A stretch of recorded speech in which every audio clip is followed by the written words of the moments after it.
Di pertemuan 2 kali ini kita akan membahas aktivitas bisnis dalam SIA.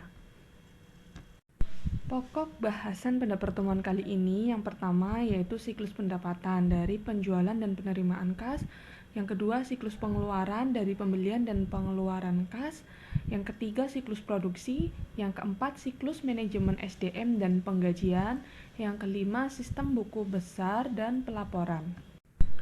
Baik, selanjutnya tentang siklus pendapatan. Siklus pendapatan adalah rangkaian aktivitas bisnis dan kegiatan pemrosesan informasi terkait yang terus berulang dengan menyediakan barang dan jasa ke para pelanggan dan menagih kas sebagai pembayaran dari penjualan tersebut.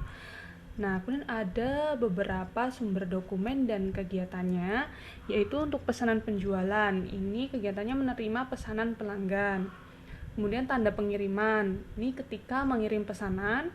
Daftar pembayaran, kegiatannya menerima uang tunai. Slip pembayaran, kegiatannya menyimpan tanda terima tunai.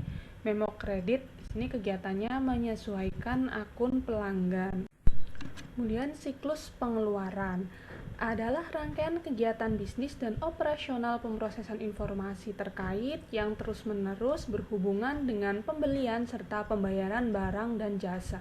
Untuk sumber dokumennya di sini permintaan pembelian, kegiatannya permintaan atas barang, pesanan pembelian, kegiatannya pesanan atas barang, laporan pembelian, kegiatannya penerimaan atas barang, cek atau biljet giro, kegiatannya pembayaran atas barang.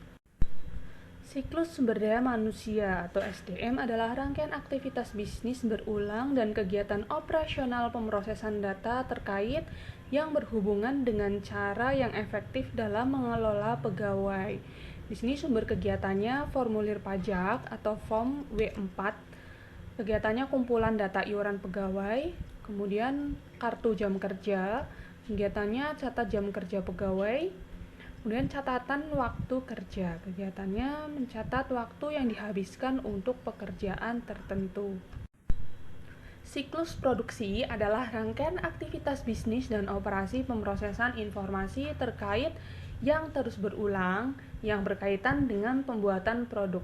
Sumber dokumennya di sini jadwal induk produksi Master Production Schedule atau MPS. Di sini kegiatannya menspesifikasi berapa banyak produk yang akan diproduksi dan kapan produksi akan dilakukan.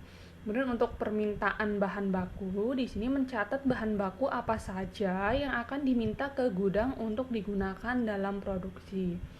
Selanjutnya kartu perpindahan, yaitu mencatat perpindahan bahan baku antar departemen produksi dan saat barang jadi dipindahkan dari pabrik ke gudang.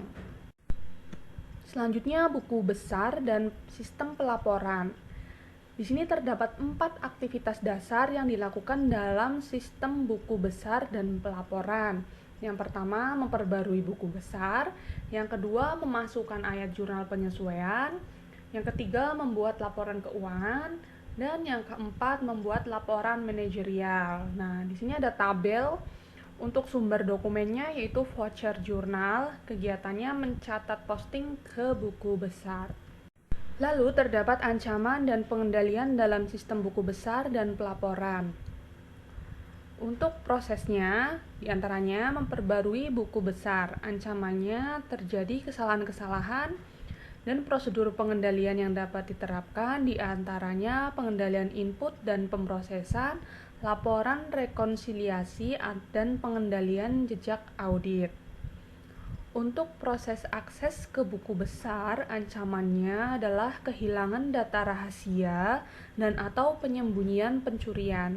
Prosedur pengendalian yang dapat diterapkan yaitu pengendalian akses dan jejak audit.